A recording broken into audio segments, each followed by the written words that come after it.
Welcome to our TV program and new edition of the show organized by the EPP Working Group on Intercultural and Religious Dialogue.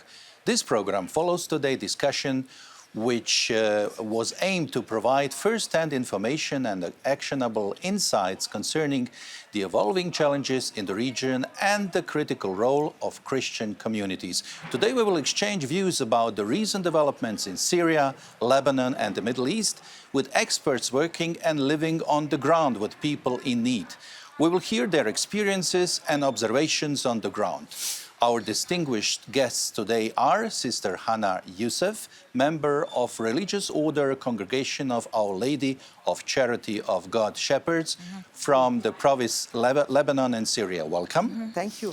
With us is also Madam Marcela Szymanski, Head of International Advocacy and EU Office, Aid to the Church in Need International from Brussels and the organizer of today's roundtable in European Parliament, MEP Željana Zovko, who is also co-chair of the EPP Working Group on Intercultural and Religious Dialogue. Warm welcome, and we will start with the first question.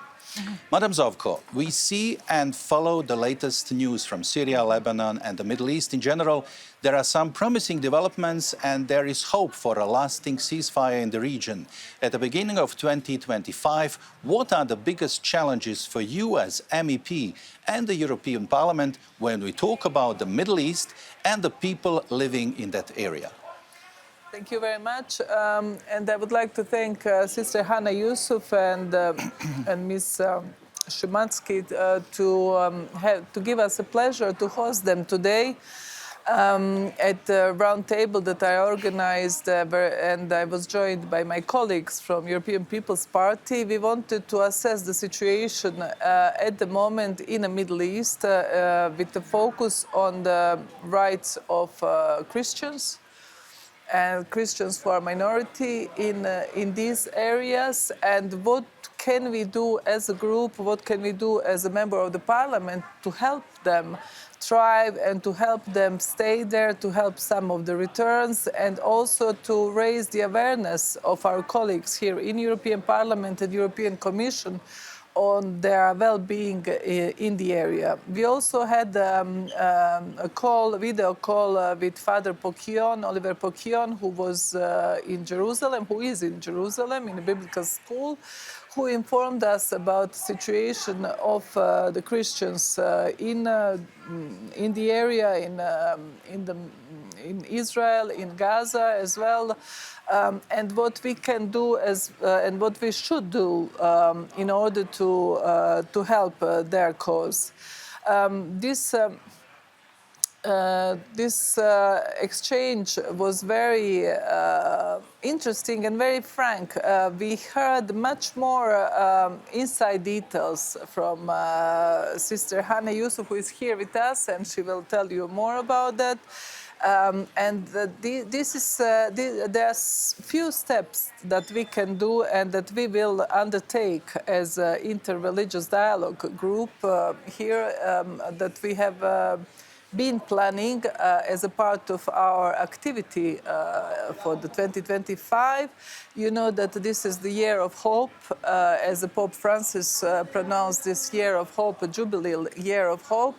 And we also already said that we will invest, and in my meeting with Jewish and Muslim leaders and representatives, we arranged to organize this year some big gathering on interreligious dialogue in order also to focus the attention on the position of the minority religious in the Middle East, and also of the position on the situation of how religious groups are exchanging and tolerating each other here in the European Union. We know that it's a quite big issue at this moment. We will have lots of Syrians going back home. We are expecting from the part of European countries, and they are expecting big returns, but we don't want these returns to be on the expense of the minority that remained in Syria. Christian minority, and we don't want any tension that we are feeling sometimes in European Union anti-religious to be reflected on the religious minority that are living there. So maybe I would, you would be. Yes. It's more interesting to talk to Sister Hannah and to see her view, and also Marcella Szymanski on the situation on the ground. Thank you, Madam Zovko. So indeed, Sister Hannah, you said also in our event, in our meeting conference, that you work for more than 30 years in education, social work, spiritual missions. You work with women, with children, with refugees. So tell us a little bit, what's the situation? What's developing on the ground? How was? What were the changes in the last couple of years, maybe after the pandemic till in our days? In which direction are we going? Give us a little bit of feeling. How are you living now in Beirut?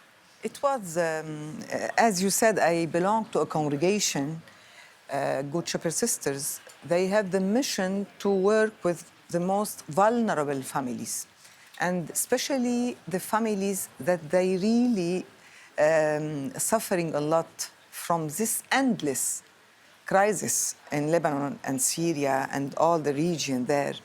Their lives, it's beyond imagination, getting worse and worse. And this last war was the worst of ever. You know, we had a lot of lives destroyed completely, houses, village, all completely. It was really beyond explanation, inhuman. We cannot imagine the amount of violence that they were used.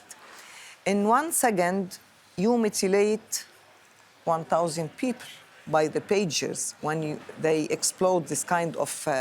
It was beyond imagination. We couldn't believe it. And now you have generation of young people without hand or eyes. Mm-hmm. Completely, they lost. And this has a big impact in people's lives. They are traumatized, especially children and women. So we are working with them, and it was like we wanted to survive. We really took the decision together as a Christian and Muslim to put hands by hands, and we wanted to survive all this tragedy, all this violence. That's why I am saying that as Good Shepherd Sister, we are working also for reconciliation. We really wanted to work with all the people who wanted to build reconciliation, to build their societies together. Our main objective is really to tend our hands for others and to dialogue with others and to put our hands with others to build up our societies. Where I am in charge of a dispensary, it's between a Christian and Muslim area. It's really in the middle of both of them.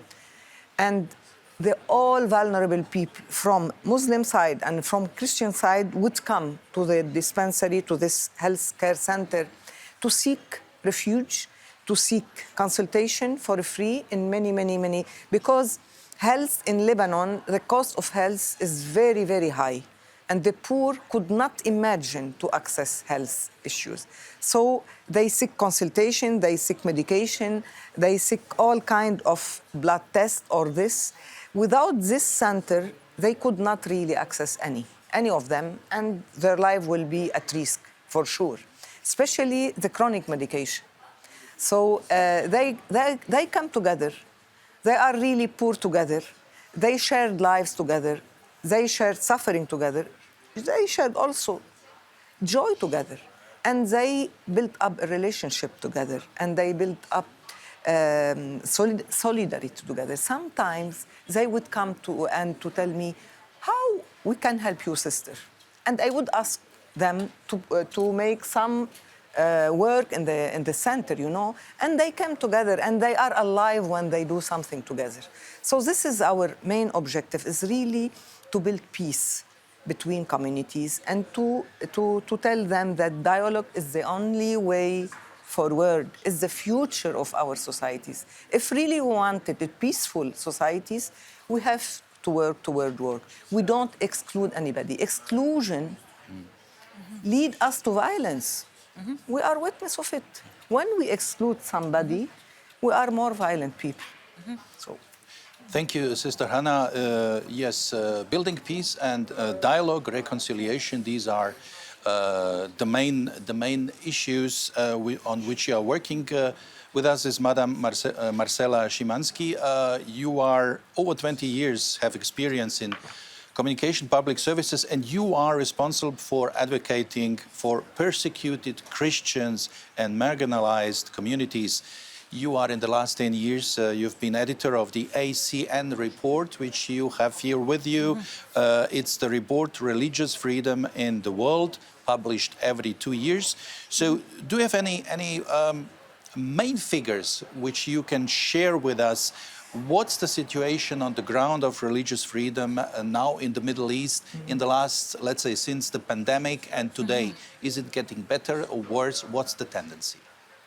Yes, it is. I have been, as you well said, for about 10 years, the editor of this report, which covers 196 countries, all the religions in each country that make more than 2% of the population. So we are looking at how well or how bad they are doing. And in this sense, it was very notorious, a decline on the situation of religious freedom and, in general, on the respect and promotion of human rights in general.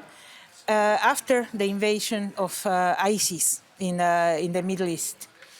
There was almost simultaneously a loss of leadership from the West, in the West, for the promotion and protection of every human right, including, of course, Article 18, which is the fundamental right to freedom of thought, conscience, and religion. Of course, if besides being just a human being, you are under a situation of war or natural disaster, then you really have to fight for attention to your plight. So in my report, of which I have here the executive summary, which is 50 pages of executive summary, the publication is 1,000 pages long. And it is a compendium of evidence of how things are not good. Not everything is right. And it's published every 2 years, so we have this perspective of how it was 2, 4, 6 years ago, and how, according to that, we can make an estimate for the next 2 years. We regret always to find that there is no improvement. You see, we make a list, not based on points and anything like that, but on a table that we have, and we make a list that is colorful. We might make a map that is colorful, entering the countries. Who is the perpetrator of the violations, and whether it is better or worse than the last time? And definitely the situation has been going worse, but this is mostly in the last 2 years, because there are more authoritarian governments. In the previous edition, you see the one of 2021, there was a notorious increase of extremists, Islamists and extremist Hindu and extremist Buddhists, but extremist groups that act internationally. That changed for the edition of 2023, where there are more governments who felt so much at ease that now they are the persecutors. And this is what we are observing in the Middle East, okay? Particularly now in this situation in Syria, in which there was a government, a regime, as defined by the United Nations. And now if somebody pays attention, will realize that constitutional international law status of Syria disappeared. It's not guaranteed anymore. And still, we need something, we need some reference. So we are accepting a de facto number of things that are totally unacceptable at the level of international law. And the fact that there is like half of the country is under the almost control of a group of 14 armed militias led by one person. And then there is the other half that is where the Kurds and the Americans are and the oil is completely left aside. It really invites many questions of what can governments like Europe can do. Ms. Zovko was rightly indicating that there is the situation of the Syrians that are returning to Syria that are now in Europe, and they have to arrive to a place where the conditions are moderately good. No? So there is a need for dialogue with whoever says to be in charge, but in both sides. Because the Christians, that's just one reason, but the Christians are all over. They are always traditionally where the Kurdish population is, and they are also in Syria, exactly where this group is dominating. So we are following with considerable concern all the developments, all what we hear from our partners working on the ground, including Sister Hanan. And we are going to be trying to keep informed the situation. We also go to the United States, where there is a very strong focus on the role of Turkey on all this situation. And we are in dialogue also with the new administration to see what is it that they are going to do. Thank you, Mrs. Szymanski. Just coming back to Lebanon, can you just, in the conference, you were very shortly describing the situation of the Christians in Lebanon. What is their percentage in comparison to other religions? Because a lot of people just forgot how is the percentage, how many are Christians there, how many Muslims, and so on. You know, we know all that before the war, before some years ago, Christians were majority in Lebanon. We don't have any official statistics because we are afraid to say the truth. But we know, all of us, we know very well that the Christian is decreasing and decreasing and decreasing. And as I was explained, the Christian in Lebanon played, and they are playing and will play a pivot role in Lebanon because they are a security for all the other Christians in the whole Middle East. So if the Christians in Lebanon are well, the others would be well also. So we have to really sustain the Christian presence in Lebanon. It's very important because it's a country of freedom, of democracy. We have this in our culture. Even the Muslim people in Lebanon are a little bit different because they grow up in a very democratic country. So they were educated in Christian school. They have the Christian culture, except, unfortunately, lately, the influence of Iran in Lebanon was so big. So that's why the Christian in Lebanon, now they became minority, in my opinion. They are not the majority of the population. And we saw it very well with what's happening during the last 20 years in Lebanon. So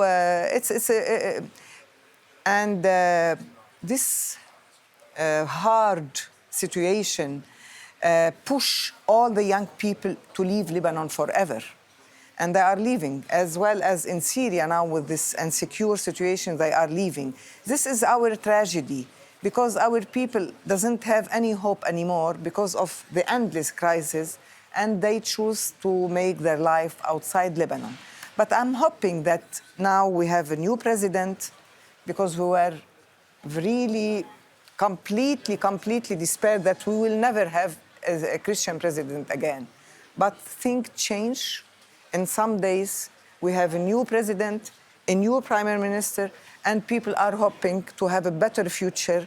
And the people abroad, even the Lebanese who are abroad, are hoping to come back and to build up their societies. So there is some change, some hope in the way, but in the daily life still very hard because the war destroyed a lot of lives and traumatized a lot of population. The daily life still very hard, but this kind of hope gives us a little push. And the fact that we are not forgotten, the fact that UA is not forgetting us, and I myself also encourage you to go and to visit the grassroots, to have accurate information. You have to go to the grassroots, not only to talk to responsible, with all my respect to them, but sometimes they are a little bit far away from the grassroots where life is. So this is the situation, actually.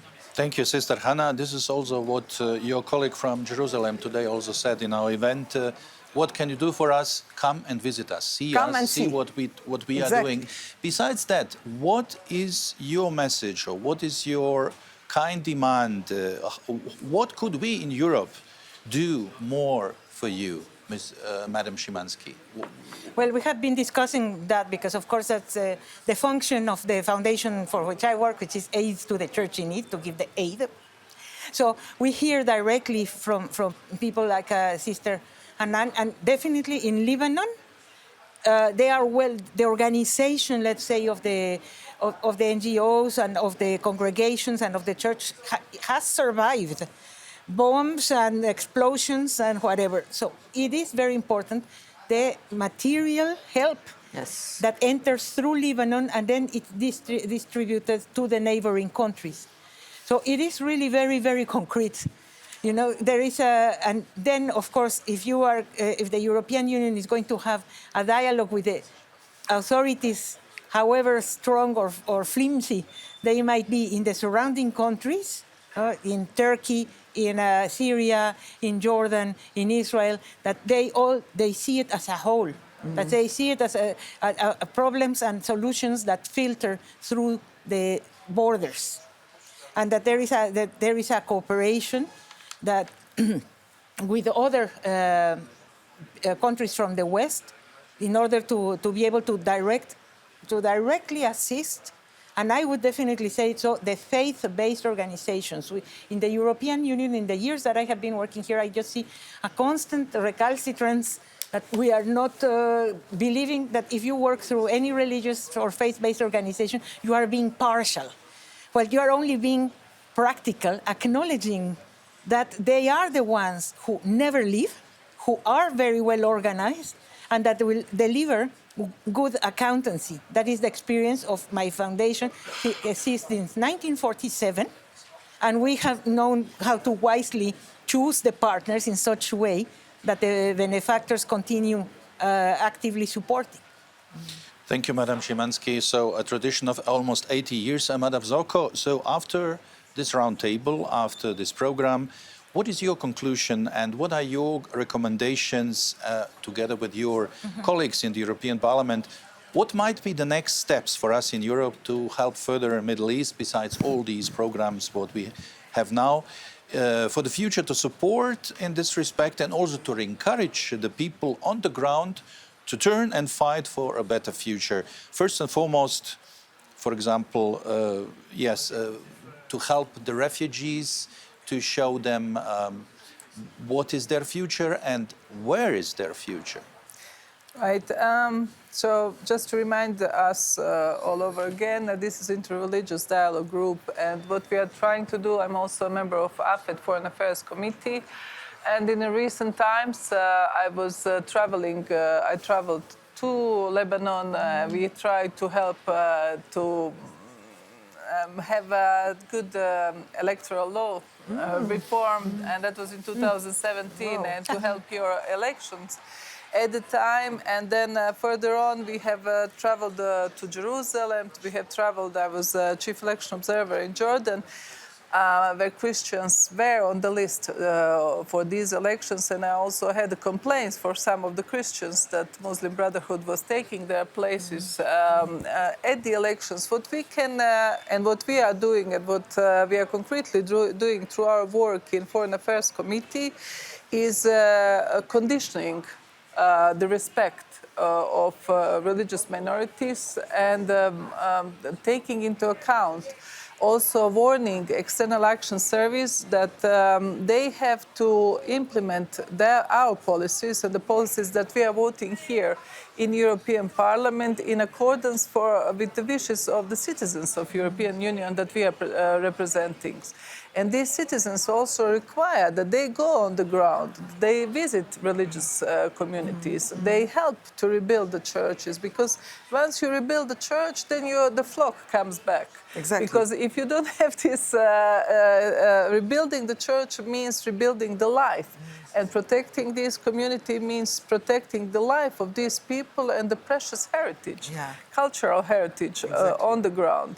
So we know in some cases that Turkey, for example, has a very, I would say, assertive role in these areas, but I'm EPA rapporteur for the money that they are receiving as well for these facilities for refugees in Turkey that they are staying. 4 million. So if they have a role to play on the ground in Syria, they also have responsibilities and accountability to us here in European Union, and our role here as a member of European Parliament and as this interreligious group, and what we are going to do is to repeat and to condition that this must be respected. And we are going on the ground. We will visit, and I've been to Jordan recently, but we will continue with visiting upon the invitation of Father Pokia in Jerusalem, and to see what is going on really there,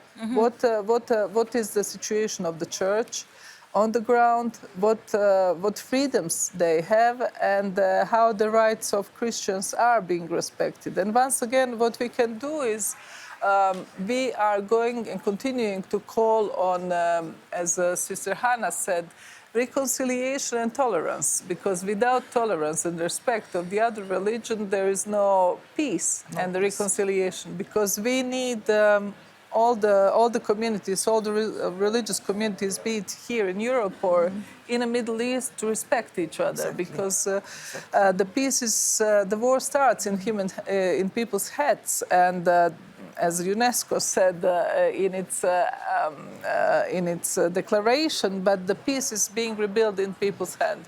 So in the people's brains and minds. So this is what we are trying to do here by giving a platform to you as well, to give us a real account. I agree completely with you that our officials and our delegations are not going to see the real people, because civil society is not only the capitals.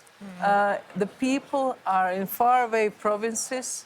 And the church is often the only one that they can rely on. And as Sister Hannah is doing this beautiful work of mercy, helping other religious community, and then they understand that that walls of separation don't reach to heaven. Yes, they really do. They really do. Yeah, and that's the best way to rebuilding the peace. Yeah, I think so. Yeah. Thank you very much. I give you the last sentences as our guests. What are your wishes for this year, for the people on the ground, for your work? And yes, what kind of help and support might come from the world, from Europe? My daily life, when I wake up in the morning, I ask the Lord to help me to be really more human than the day before, to really be a best version of myself today, to make a difference in people's lives. If I succeed, I will thank the Lord. We are the people who can make a huge difference in others' life. And you, as in the European Union, we can do it. You can do it if really you open up to the dialogue. You open up to the people who are in need. People in the Middle East are in a big need for your help now more than ever before. You might be tired because you are helping, endless helping, but a change cannot come from one day. And I think you are needed more than ever. Please don't forget us and come and see us. Thank you, Sister Hannah. Thank you. Madam Szymanski. From my part, I would like to say, since we are paying attention because of the nature of the war in the Middle East has a lot of religious components, it's more difficult for the European Union to deny that something is happening and that it's important to preserve the Christian communities, not only over there, but also in Europe. So there are a couple of things that are necessary. One of them is to create in the European Union the position of an EU coordinator of anti-Christian hatred. Why? Because there's an EU coordinator of anti-Islamic, anti-Muslim hatred and an EU coordinator for anti-Semitism. So it's only logic that there is another EU coordinator for anti-Christian hatred. So this is something that has to be implemented because it looks very strange from outside. And then another one is since you are keeping an eye so closely to the situation over there, that there is clear an observance of small changes that occur, how intolerance becomes discrimination and then persecution. I'm speaking like this because that's the methodology that I developed for my report.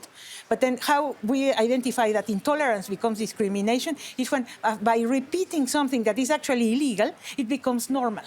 And this is the way that situations like, for example, that forcing women to wear the hijab, forcing women to walk behind the men and sit at the back of the bus, etc., little by little they are becoming the norm. And all of a sudden, you are discriminated officially. So be attentive. Do not lose sight of own European standards of respect, of equality. And apply them also over there. Don't excuse them with, oh, it's cultural. No, certainly in Syria, for example, it's not cultural. So keep an eye on that, and I think that we will be able to help them correctly. Thank you very much.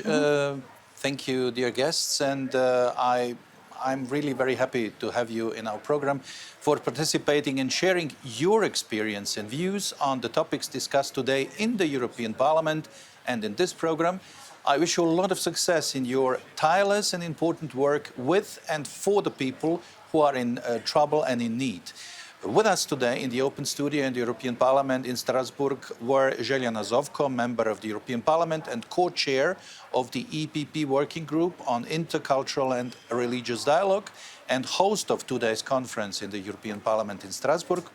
Also, many thanks to Sister Hannah Youssef, member of the religious order Congregation of Our Lady of Charity of the God Shepherd from province Lebanon and Syria, and Marcela Szymanski, Head of International Advocacy and EU Office, Aid to the Church in Need International from Brussels. I am Alen Legovic. Thank you for watching us. Follow us also on our YouTube channel.